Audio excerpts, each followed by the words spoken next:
We continue now at the top of Daf Chav Zayin Amud Aleph Meseches Shevuos. This is Shevuos Daf 27a.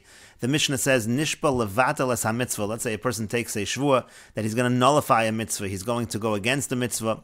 Velo bitel, he doesn't follow through. He doesn't nullify the mitzvah. Potter, he is exempt because again that shvuah is not a shvuah. If you're taking a shvuah to be mevatel a mitzvah, and lekayim, let's say he takes a shvuah in order to fulfill a mitzvah. Velo kayim, and then he doesn't fulfill a mitzvah. Also, Potter, he's exempt. Again, the same idea, a shvuah to be mekayim a mitzvah, which again was already mushba v'yomed mehar Sinai. He was already under oath, so to speak, from Har Sinai. So again, that shvuah does not take effect, and that's why he is exempt. And the Mishnah continues, shahaya bidin sheyehei chayiv. There was an argument. One could make a logical argument that you actually should be chayiv when you take a shvuah to fulfill a mitzvah. Kedivrei Rabbi Yehuda ben Beseira. That's what Rabbi Yehuda ben Beseira says. Amar Rabbi Yehuda ben Beseira. Rabbi Yehuda ben Beseira says, ma'im harashus. If something that's voluntary, she'eno mushba olav mehar Sinai, that he's not under oath about it from Har Sinai, harehu chayiv olav, and he's liable for that. So mitzvah, when it comes to a mitzvah shehu mushba olav mehar Sinai, when he's under oath from Har Sinai, eno din she'eh chayiv olav, isn't it logical to say that he should be obligated in that case? And that's what Rabbi Yehuda ben Beseira argued. He said that nishba lekayim es ha-mitzvah is a shvuah. Amru lo, they said to him, the Chachamim said to Rabbi Yehuda ben Beseira, lo im amrit b'shvuas harashus shekein asa ba lav kehein. When it comes to a shvuah, that's something that's a reshus, something that is not a mitzvah, so you can make that in both the positive and the negative, and that's why it's a good shvuah. Tomar b'shvuas mitzvah, whereas we'll look at shvuas mitzvah, say by shvuas mitzvah, shelo asa ba lav kehein. There you can't have the negative like the positive, meaning if you're going to say that a shvuah to be mekayim a mitzvah is a shvuah, the reverse is not going to work. Shem nishba levatel, if a person were to make an oath to nullify a mitzvah, velo bitel, and doesn't nullify, potter, he's certainly exempt, and so therefore you don't have the negative, you don't have the reciprocal over there. You only have the shvuah lekayim, you don't have the shvuah to be mevatel, and in order for a shvuah to work, you have to have both sides, and that's why the Chachamim say that it is not a shvuah. And Rashi says, shalo asa ba lav kehein, again, you can't do the negative like the positive, ukra ksiv, and we learn from the pasuk, it's written in the pasuk, lahara o lahetiv, for bad or for good, which teaches us that you have to be able to have both the lav and the hein. And the Gemara says, Tanu Rabbanon, the rabbis taught, Yochol nishba levatel as ha-mitzvah velo bitel yehei chayiv. One might have thought that if someone takes an oath to nullify a mitzvah and then doesn't nullify the mitzvah, that the person is chayiv, he's liable to bring a carbon in such a situation again, because one might have thought that is considered a shvuah. Talmud lomar lahara o lahetiv, the pasuk says for bad or for good, and we understand as follows: mahatava rishos, just like for good, we're talking about something that's not a mitzvah. Af hara rishos, so too for something that's bad, we're talking about something that is a rishos and not a mitzvah. Otzi nishba levatel es ha-mitzvah velo bitel shehu pater. We exclude a case. I exclude a case where somebody takes an oath to nullify a mitzvah and then he doesn't nullify that mitzvah, that he is exempt in that case, that is not going to be considered a shvuah. Yachol nishba lekayim es ha-mitzvah velo kayim shehu chayiv. Now one might think that if someone takes an oath to fulfill a mitzvah and he doesn't fulfill, that he should be obligated. Talmud lomar, the pasuk says, lahara o lahetiv, again it says for bad or for good.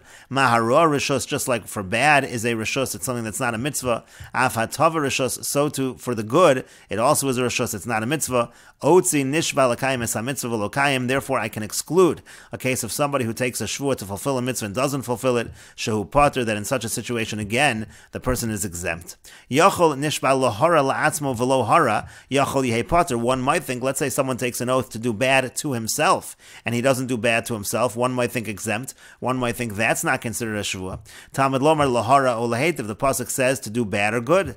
Mahatava rishus, just like doing good again is something that's not a mitzvah.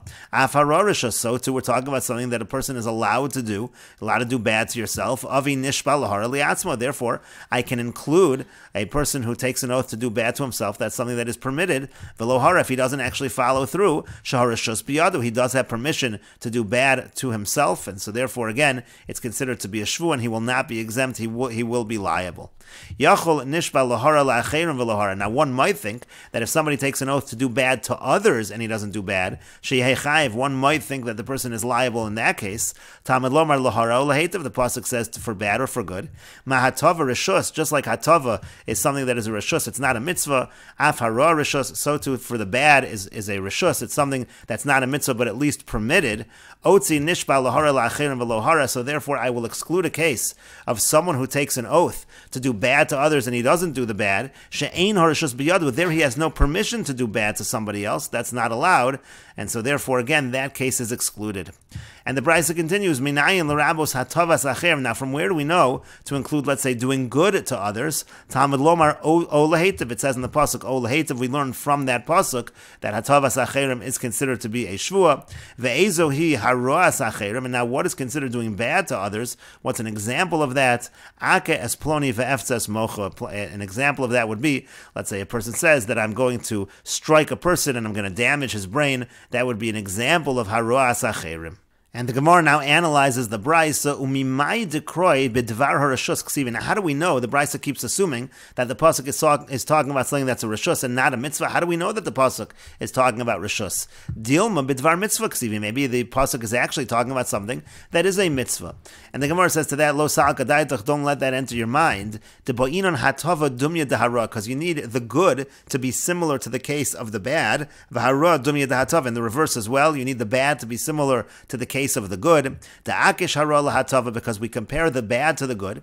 Mahatava eino bebitul mitzvah, just like hatava is not talking about nullifying a mitzvah. We'll see Rashi in a moment. Af hara eino bebitul mitzvah, so too doing bad is not talking about nullifying a mitzvah, because then hara gufa hatava hi, because then the bad actually would be good. Again, we'll see Rashi in a moment. The akish hatava lahara, and we can compare the other way. We can compare hatava doing good to hara doing bad. Mahara eino b'kiyam mitzvah, just like hara doing bad is not by the fulfillment of a mitzvah. Af hatava eina b'kiyam mitzvah, so too the hatava is not in the fulfillment of a mitzvah, because again hatava gufa, because then the good itself, hara he, would actually be something bad. And Rashi explains first in the Brisa itself. At the end of the Brisa, it said Talmud lomar o lahetiv. The pasuk says o yiseiru ladrasha. There, the Brisa is darshaning the word o, which is considered extra. That's for the drasha. Mahatava liatzmo dahainu ochel. And so then the Gemara said, just like hatava liatzmo, when somebody is doing good for himself, then an example of that would be a person is taking a Shevuot to eat something that's good for the body. She'eno bebitul mitzvah. That is not by the nullification of a mitzvah. Rashi explains, kagon ochel biyom kippurim. Chametz b'Pesach. For example, let's say a person would take a Shevuot to eat on Yom Kippur, or a person would take a Shevuot to eat chametz on Pesach. Deholo kari hatava, that would not be called hatava. That's not good. Sharei gorem ra l'nafsho, because that's bad for his soul. Ela b'kiyam mitzvah, rather by fulfillment of a mitzvah. Kagon ochel matzah b'leilei Pesach. For example, if a person's going to eat matzah at the night of Pesach, so then that's going to be good for the person. But in terms of bittul mitzvah, that would ultimately be bad. So af hara delo ochel, so too when it comes to doing bad, that would be a Shevuot, taking a Shevuot not to eat, she'ena bebitul mitzvah, that's not going to be by nullification of a mitzvah. Kagon lo ochel matzah, for example, it's not going to be in a case where the person says he's not going to eat matzah. Ela b'kiyam mitzvah would have to be in a situation where he's fulfilling a mitzvah. Kagon lo ochel chametz, for example, let's say he says I'm not going to eat chametz. But if so, lama li dekasva, then why do you have to write that for? Hach hara hatavi, because then the bad is actually something that's good. Le'inyan mitzvah, meaning to not eat chametz, that's hara, that's bad for the body because he's not eating, but in terms of the mitzvah, it's actually a good thing to do, not to eat chametz on Pesach. V'hakasva. And yet this case is written in the pasuk, even though it would not be necessary. So the point of the Gemara is, if we were talking about mitzvah, it would not even be necessary to write this case of hara, because hara would actually be an example of hatava. And so therefore, again, we must be talking about rishus. And Rashi continues, v'yakish hatava lahara, we can compare the other way, hatava to hara, ma hara de lo ochel, so hara again would be not eating, she'ena b'kiyum mitzvah, that's not by the fulfillment of a mitzvah. Kagon lo ochel chametz b'Pesach, for example, let's say a person says he's not going to eat chametz on Pesach, dahi lo hara mikriel in mitzvah, because again, that wouldn't be called something bad as far as the mitzvah. So af hatava de ochel, so to hatava, which is actually eating, she'ena b'kiyum mitzvah, that cannot be talking about the fulfillment of a mitzvah. Kagon ochel matzah, for example, eating matzah, ela bebitul mitzvah, it's talking about bitul mitzvah, nullification of a mitzvah. Kagon ochel chametz b'Pesach, for example, talking about eating chametz on Pesach, v'imkein hatava zu harohi, but again, then the good actually is something bad, because you're not allowed to eat chametz on Pesach, v'akasva, and yet it is written, so therefore you see, again, you're going to get into all these kinds of problems if you interpret the pasuk as talking about mitzvah. But the Gemara continues and asks, Ihachi, if so, by that logic, b'davar harashus nami lo mashkachas la. You're not going to find the pasuk makes any sense by something that's not a mitzvah either, and we'll see Rashi in a moment exactly why that is the case. But again, the same argument can essentially be made when it comes to something that is a rashus. And so the Gemara ultimately rejects this reasoning as a reason to say that we know the pasuk is talking about rashus and not mitzvah. And so instead the Gemara says, Ella, rather, the way we know that the pasuk is talking about rashus and not mitzvah is mid'i itzrich o l'rabos hatavas acherim. Again, at the end of the brisa, it said that the word o is an inclusion, and it's including a case of doing good to others. Shma mino b'davar harishos ksiv. You see from there that we're talking about things that are rishos and not mitzvah. Disalka daitach b'dvar mitzvah ksiv. Because if you think the context of the pasuk is dvar mitzvah is talking about mitzvah, so hashta haroas acherim is rabbi. So now if we've already included haroas acherim, doing bad to others, hatavas acherim miboy, would we even need to include a case of hatavas acherim? You wouldn't even need a pasuk for that. It would be obvious, and so that's how we know the pasuk is talking about rishos. And Rashi explains, Hachi garsinani hachi b'dvar rishos nami lo mashkachas lo. Again, by that logic, when it comes to rishos, also you won't be able to explain the pasuk. Elamidi itzrich o l'rabos hatavas acherim shvamina la b'dvar mitzvah ksivi. Rather, it's from the word, or from the fact that we need the word o to include hatavas acherim. That shows that we're not talking about mitzvah. And Rashi explains the Gemara v'hachi perusha. This is the explanation. Ihachi if so b'dvar rishos nami, by something that's rishos also. Ikol akshuye ki hagavna. We can ask the same kind of question. Akish harol hatava. We can say that I'm going to compare bad to good. Ma'atava de ochel. Just like when a person for good, when a person is eating, he takes an oath to eat. She'ena b'dvar ra legufo. That's not going to be by something that's bad for his body. Could go an ochel davar shekasha leguf. For example, let's say he says he's going to eat something that's bad for the body. Dahi lav hatava mikri, because that obviously would not be called hatava. That would not be called something good. Elo davar hamahaneu. It has to be something that benefits him. Av hara. So too by something bad, the lo ochel, where he's saying he's not going to eat. She'ein shvua zu ra legufo el hatava. That this shvua is not going to be bad for his body. It's going to be good. Could go in, for example, lo ochel devarim hakashim leguf. Let's say he says I'm not going to eat things that are bad for the body. V'imkein hara hazos hatava hilo. But if that's the case, the bad actually is good. V'aksivle hatava. We already have hatava, and so therefore again you're asking the same kind of question. You don't need to write both.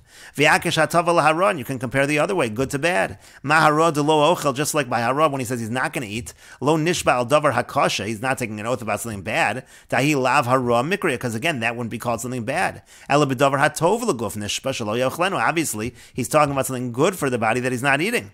Af hatava de ochel. So too now by hatava also when he's eating could go in shenishba b'davar haralo shetehei shvua rolo. Let's say he's taking an oath on something that's bad for him, so it's a bad shvua. Imkein hatava gufa harahi. Again, you're back to the same question that hatava really is hara. What is good actually ultimately is bad.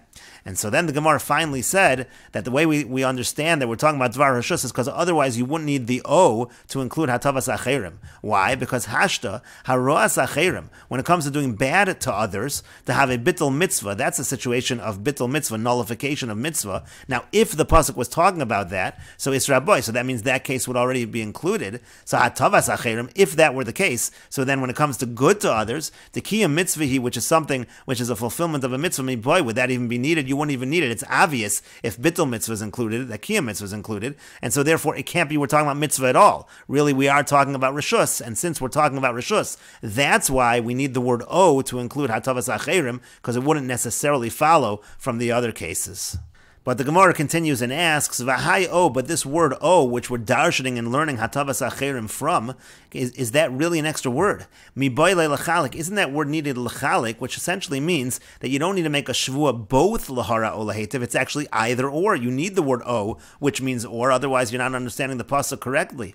Rashi says, V'hai O miboyle l'chalik, diksiv l'hara u l'hetiv. Let's say it said it without the word O, it said l'hara u l'hetiv. Hava amina ad mishtaba tarvayo. I might think that you have to make the shvua both for bad and for good, and so why is this even an extra word? And to that the Gemara says l'chalik lo tzarich kra. It's not true. You don't need the word O in order to divide. It's actually understood automatically that it's either or, even without the word O. But the Gemara says hanichel Rabbi Yonason. That only works according to Rabbi Yonason. Rabbi Yonason says you don't need the word O l'chalik.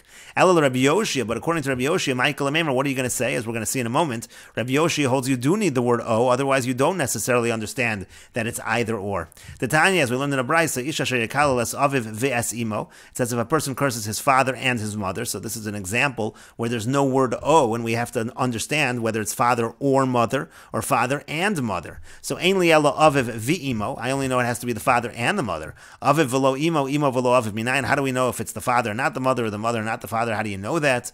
Talmud Lomar, the pasuk says aviv v'imo kilel. It says aviv v'imo kilel, and we understand that to mean that aviv kilel imo kilel. His father he curses, his mother he curses. Rashi explains, Aviv kilal, imo kilal, berosh hamikra samach klala li aviv. At the beginning of the pasuk, the word klala is near the word father. Uvesofo samach klala li imo. At the end of the pasuk, the word klala is near the word mother, and so therefore we understand it's either or. Divrei Rabbi Yoshia, these are the words of Rabbi Yoshia, and Rabbi Yoshia essentially is arguing that we would not automatically know either or, and so therefore the word o is necessary. That's why this is going to be a question according to Rabbi Yoshia. Rabbi Yonasan Omer, Rabbi Yonasan says, no, automatically, mashma shneim ke'echad u mashma echad b'fnei atzmo. Even without the word o, we know that it's mashma both together, but also either or. You don't even need the word o for that, and that's why, again, according to Rabbi Yonasan, it actually is an extra word. Rashi says, u mashma echad b'fnei atzmo v'ribuya d'sefer d'krami boili l'ravos mekal lachar misa. So what does he do with that aviv v'imo kilal at the end, which was an inclusion? That comes to include, let's say he curses after death. That actually is explained in Sanhedrin, and we will continue with this discussion in the next video on Daf Chav Zayin Amud Beis.